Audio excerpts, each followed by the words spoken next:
তোরে কিছু পোলাপাইন আব্বাও ডাকতে পারে, কিন্তু আমার কাছে তুই একটা বাল। কি বুঝলেন কেন হঠাৎ এমন আজগুবি কথা বলে যাচ্ছে অপু ভাই? আর সে অমর অন ফায়ারের পিছনেই বা কেন লাগলো? তুই ব্র্যান্ড হইতে পারস তোর জায়গা থেকে। আর অমর যে রিপ্লাই দিল তা অপু নিতে পারবে তো? এসবের উৎপত্তি কোথায়? তাহলে কি বউ ব্যবসার জন্য অমরের পিছনে লেগেছে অপু? আর এই আবির নামের ইলন মাস্কের কয়েকটা ভিডিও দেখাবো আপনাদের।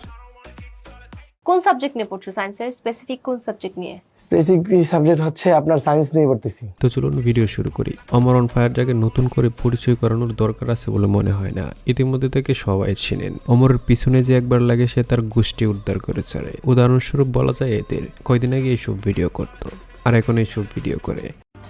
মানুষ শুধু ব্যথাতেই না, কথাতেও মরে। কথার যে কত ব্যথা, ওটা শুধু কথা দ্বারা মরে যাওয়া মানুষটাই জানে।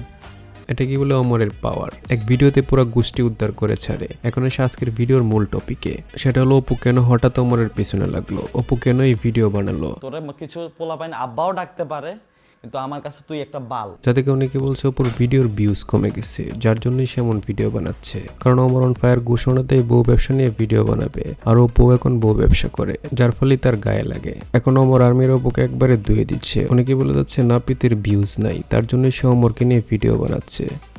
এবারে সেই সেলুন দোকানদারের কাছে থাকে থাকে না মেজর। তোমার মেজর কি? মেজর এটা হচ্ছে আমি পরীক্ষার সময় পরীক্ষা দিই, তো এটা আসলে যাকে বাংলার ইলন মাস্ক বলে থাকে অনেকেই, তাকে নিয়েও এখন টক শো হয়, সেও এখন টক শো কাঁপায়। ভাই আপনি কোন ক্লাসে পড়াশোনা করেন? আমি অনার্স সেকেন্ডারি পড়ি। কোন সাবজেক্ট নিয়ে পড়তেছেন? আমি পড়তেছি পদার্থবিজ্ঞান। পদার্থবিজ্ঞানে কয়টা পরীক্ষা হয়? পরীক্ষা হয়ে যাচ্ছে আপনার 9টা। না, বেঁচে থাকো বাবা, আচ্ছা থাকো চিরকাল, ছিঁড়ে খায়ও বেড়ার বাল। এটা ভাই একটা কবিতা, একজন মহিলা আমাকে একবার দোয়া করে দিছিল।